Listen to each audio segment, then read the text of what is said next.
तव्हां ॾिसी रहिया सिंध धरती न्यूज़। टनो जानवंद रिपोर्टर ग़ुलाम हैदर लेगारी। गैर क़ानूनी ऐं गैर फितरे सिम नाले खे LBDO ऐं हुकूमती सरकारी ॾाढ ऐं फ़ौज जे ज़ोर ते ज़ोरी कढण ख़िलाफ़ टनो जानवंद जे शहरीन तोड़े आबादगारनि जो मीर वाटर वटि मेन रोड ते समें माण्हुनि एहतिजाजी मुज़ाहिरो कयो।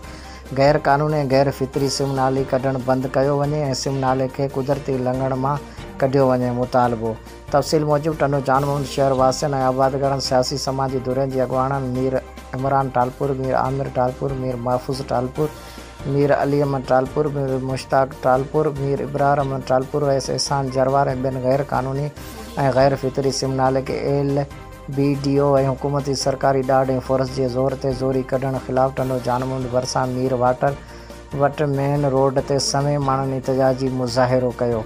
उन मौक़े ते अॻुवाणनि साफ़ियनि अॻियां धाईंदे चयो त कुदरती लंघण मां सिम नाले खे कढण बजाए मथां सतह पट तां गैर क़ानूनी कढियो पियो वञे। हिननि चयो सिम नाले खे उबतो वाइणु गैर फितरी अमल आहे जंहिंखे फ़ौरी बंदि कयो वञे।